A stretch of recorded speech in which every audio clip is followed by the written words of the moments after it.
friends, how are you? It's Jeff from PackGeek. I'm here with a friend of mine, Danny Goldberg.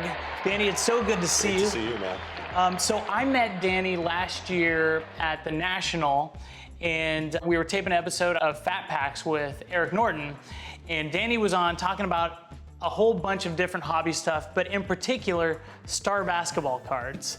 And I was like, I've got to talk to this guy about star cards because I've always liked them. But so tell me a little bit about yourself as a collector and how you kind of got into this. So I was a big collector for many years. In fact, some of the cards I'm going to show you are from purchased at the '86 National, which was here. Okay.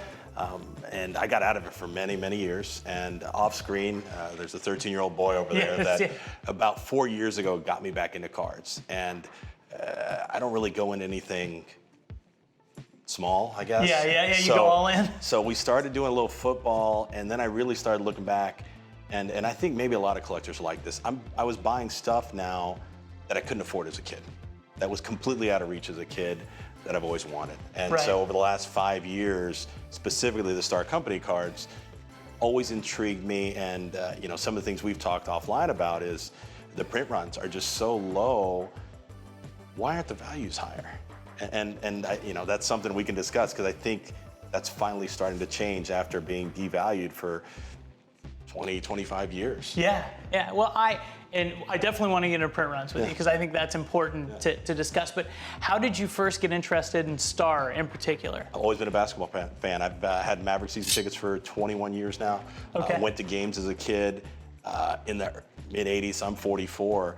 Star was around 83 through 86. Yep. So that's 8, 9, 10 for me. I mean, those are prime collecting years for a kid. Man. And so there was no packs open. So I was either going back years or buying team sets. Oh, right, because there was 81 tops, and then there was a giant gap in packs. You're right, until 86 Flair. Yeah. So 79, 80, I've got a lot of Magic Birds. Nice. And so that, but you were buying packs of that in the mid-'80s because there was nothing else to buy basketball-wise. So you get into the Star cards. I wish I was into more of the valuable Star cards back then. So do you have a lot of Mavs Star cards? You know what? And they have a rare set, right? So their I've team got, set this is just 86, but we used to go to training camp all the time. Perkins, I've got really all the Mavericks autographed, quite frankly. Okay. And the first Maverick set, from what, if I recall correctly, it was thrown away in most cases. So usually most sets were 3 to 5,000. I know. Yeah.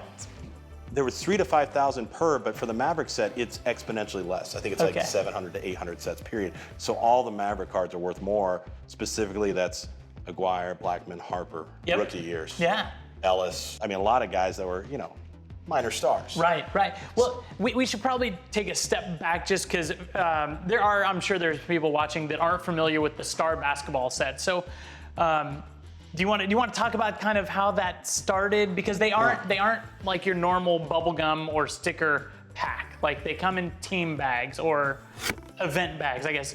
It's kind of a story that's it's not a Hollywood story. It's too strange to be Hollywood. Topps decided not to renew their contract with the NBA, and thus there was no card. So this small company in New Jersey got a contract. And if you look at the pictures, and there's a lot of history on the pictures, they're taken in New Jersey at the Nets games, or at Laker games, in almost every case. And you see a lot of duplication of the pictures. But it was a small printing company, a small company out of New Jersey that printed cards for 3 to 4 years. Well, they printed cards 3 to 4 years, and then they started printing in the 90s, which they shouldn't have, which is a different story in itself. So the print runs were very low, and they were sold directly either to dealers in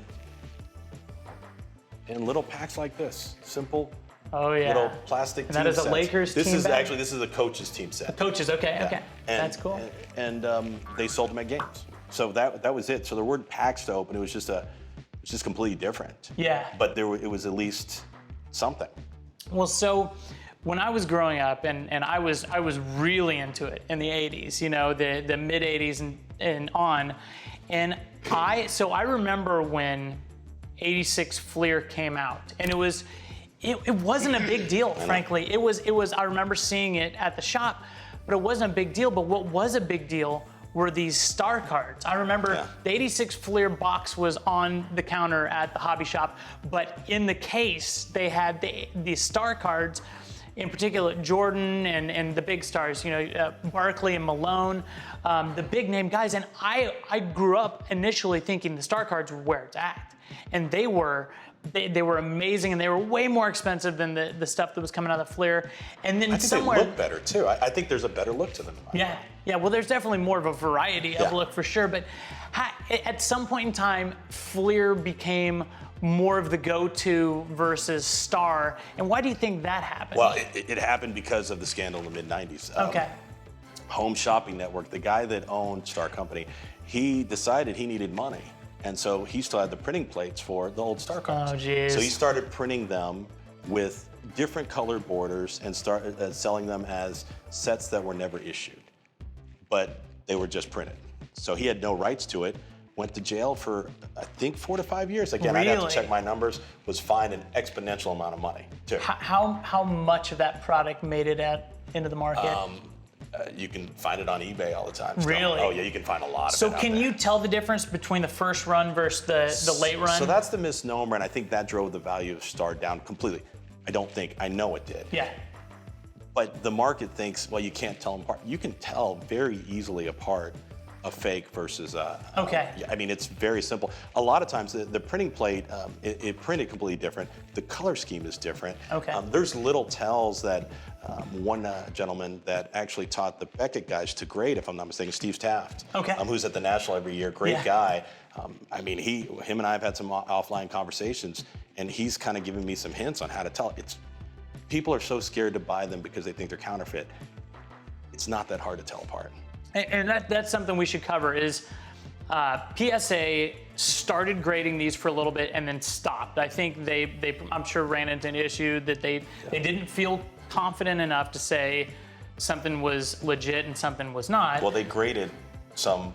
They graded some bad And they don't ones? call them counterfeits. I think they call them second issues or something. Okay, gotcha. But they graded some as originals, and that pushed them into stopping All-Star Company cards. So is there a difference in card stock between the original run and the second run? I can't say. I believe there is. I mean, I've bought a couple on eBay that were, I mean, as soon as you felt the card, you knew it was not an original. Really? Yeah, So I mean, the second ones felt like less substantial than I don't know if it was a second issue or if it was Okay. just a counterfeit. I Okay, can't got say it, myself, but the color scheme is different on a lot of them. Okay. The Jordan cards in most cases came in red or with some of the subsets blue borders. This is a white border. There is a white border set that's an original. Right. But a lot of these, some of the other, like the original cards came with a white border instead of red. There weren't multiple borders. It was just a completely different color scheme. So something I've seen, there is a white bordered Jordan in particular. I want to say it's a Bulls, it's a team set maybe, but it had, I could tell the wide borders on them were the ones that weren't graded and were marked as reprint or counterfeit in the listing on eBay. And the legit ones have those very narrow borders left to right. In most cases, yes. So I was like, hey, that's a normal looking border, and it turns out it's a reprint. So Yeah, if it's cut normally, then that should be an indicator that's probably a fake. Just off the top of my head, that's the only Jordan card that I can think of that has a white border. So BGS is the only third-party grading company that's currently grading these. Yep. PSA did it and then stopped. Do you think there's any chance of PSA starting again, or do you think they're over that? You know, that was my hopes, and I've talked to a few people, and they said what's the incentive for PSA to start grading that? Right. I just don't think that will ever happen. I think to them it's too much of a risk. I don't think it's ever going to happen. That makes sense.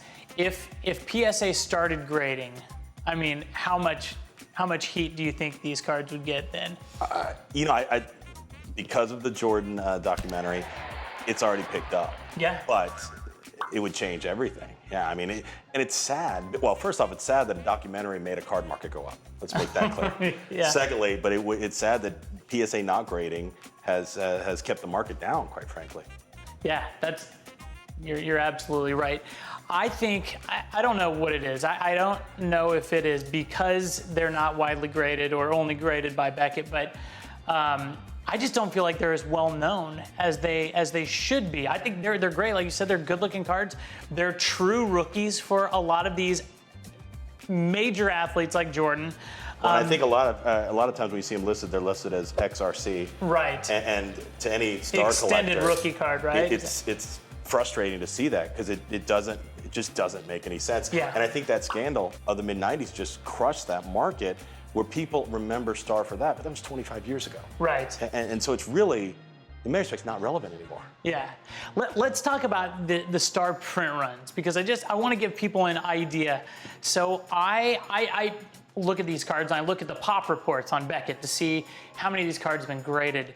And I didn't see any cards that had a graded population over 1,000. Most of them were 500 or under, and these are the biggest cards from any of the sets. I wanted to compare the print run between the 86 Fleer Jordan rookie, what everybody knows the rookie, and the 84-85 Bulls team card, what's called the XRC, the extended rookie, and comparing off grading. So as I'd mentioned, I went through and looked at the pop reports. So here's what I came up with. So the Jordan, there's a little over 10,000 BGS copies of the 86 Fleer Jordan. There are a little over 17,000 PSA. So you're looking at upwards of like 27, 28,000 graded copies of the 86 Fleer Jordan. And the print run on the 86, 87 Fleer has to be in the hundreds of thousands to millions, I would assume. So there's a lot out there. Yeah, there's a lot of it out there.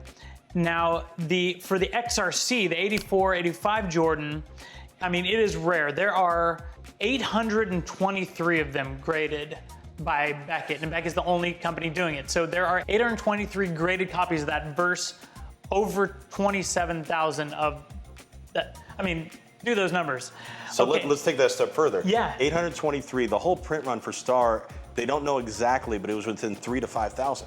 Okay. That's it. For so each we're talking set, about 3,000 to 5,000 compared to millions, period. So just the scarceness should drive that market up significantly. I totally agree. Well, and even like, talk about condition sensitivity, Beckett has graded 515 9.5s of the 86 Fleer.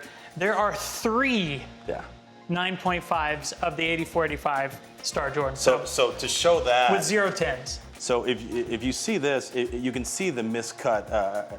Speaking of the card, yeah. Yeah, it's the edge is all messed up. And I bought this off eBay raw 4 years ago.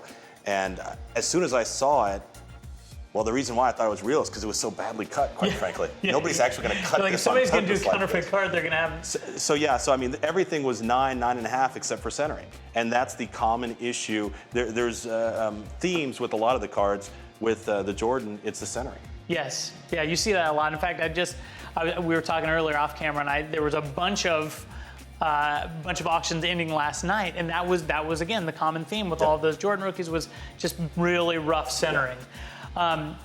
So I was talking earlier about all of these stars that have rookie cards, or again XRC. So sick of that. XRCs in the Star basketball sets. These are not small names. Jordan, Charles Barkley, Dominique Wilkins, Clyde Drexler, Akeem Olajuwon, Patrick Ewing, John Stockton, and these are just like the dream team members from that. James Worthy's cards over the past month have blown up, but you've got a lot of guys that were not Hall of Famers, but were great players.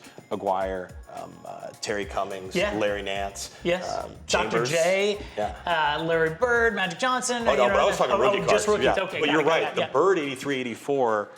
Actually, I sold it. I sold a 9.5. I got over the last month, and I sold it for a lot of money. Wow. The Birds are very rare in good condition. The Magics are miscut badly. So yeah, everybody's in that set. I mean, the 84-85 set gets all the hype because of the Jordan. The 83-84 set has so many great rookies that you can buy at a very reasonable price.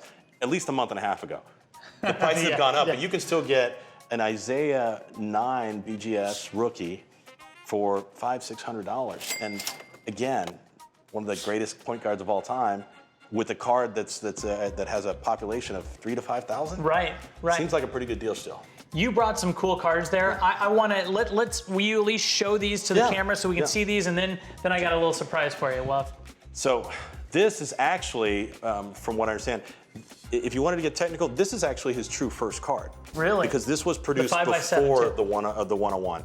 And this, you can see the condition isn't very good. I bought this at the 86 National, and I kept it, and you can see 10-year-old me didn't do a very good job of keeping condition, to say the least. Well, it's tough with those bigger cards, too. There's just more surface area to ding up. I actually just bought this recently. It's a second-year Jordan. that I wanted to make sure it was authentic. It's a good enough grade, I'm sure. I just wanted it for my personal collection. And these are actually 3 others that are very rare, and the market has is taken off with Star.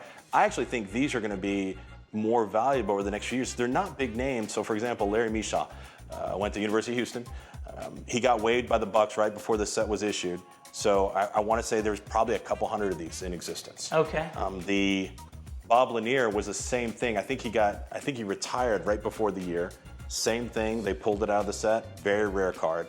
And from what I understand, the best of the old set, which had Durbin, Walton, Dr. J, and Kareem, it was just a 4-card set. They issued like 300 as a total sets, 300 to 500. So wow. These are just in general rare cards of good players that you can still get very reasonably priced. And again, when I look at print runs, that's the first thing I think of. It's like, these are only 500 of these exist.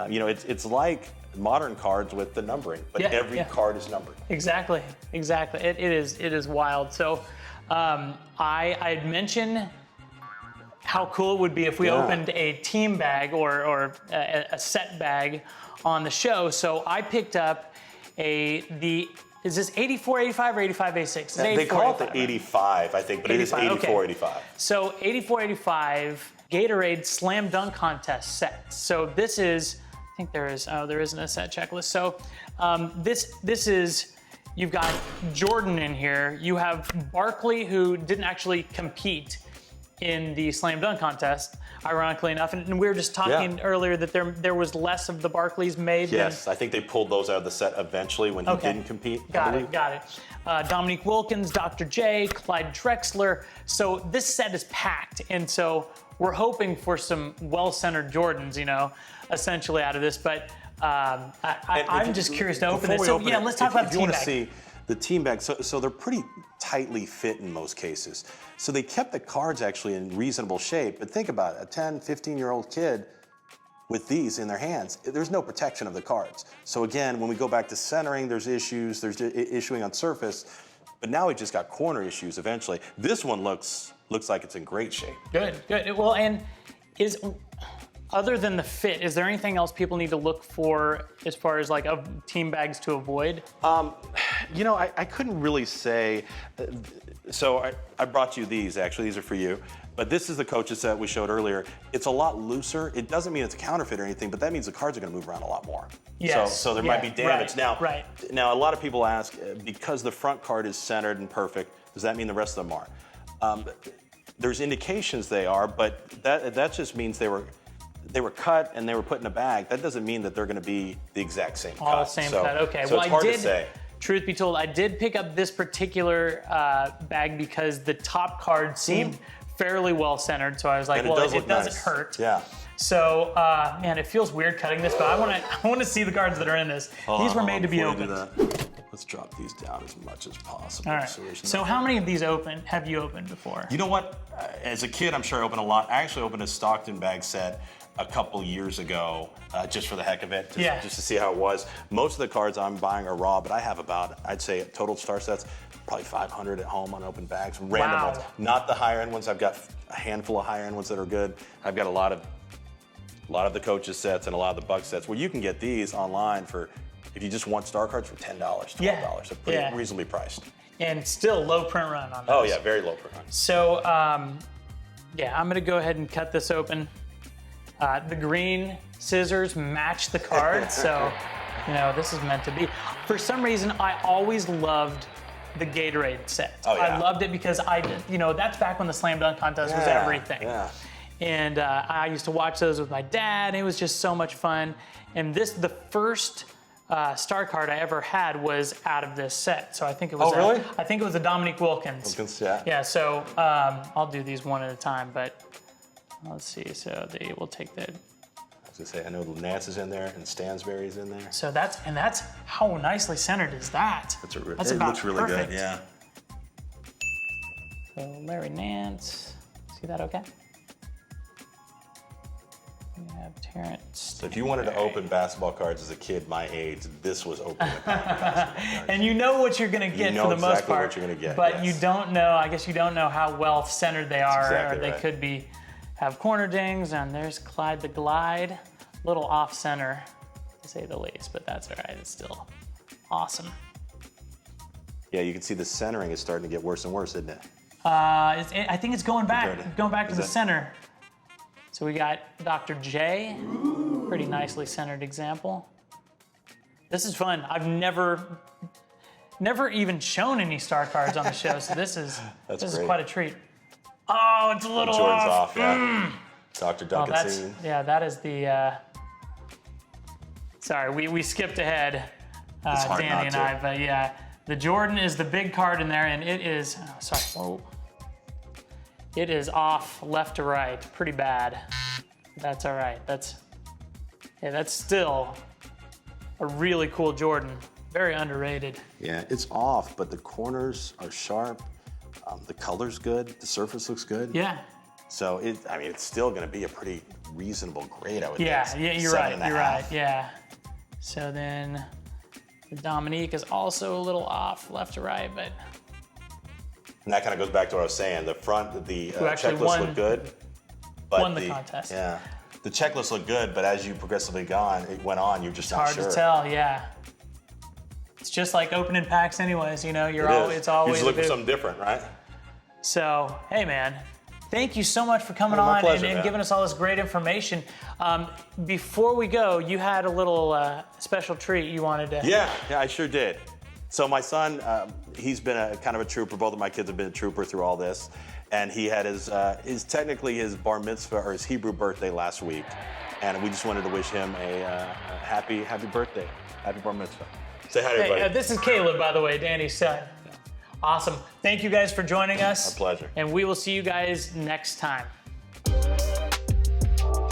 This is 93 Upper Deck Series 2. This is the series with the Jeter rookie in it. All right. I don't know how big this set is. This is card 719. I know. It's gigantic. huge. It's like 820 cards or something. Hey guys, thanks for checking out another episode. Make sure to subscribe to PackGeek on YouTube. Also check us out on Twitter, Facebook, and Instagram. Thanks. PackGeek.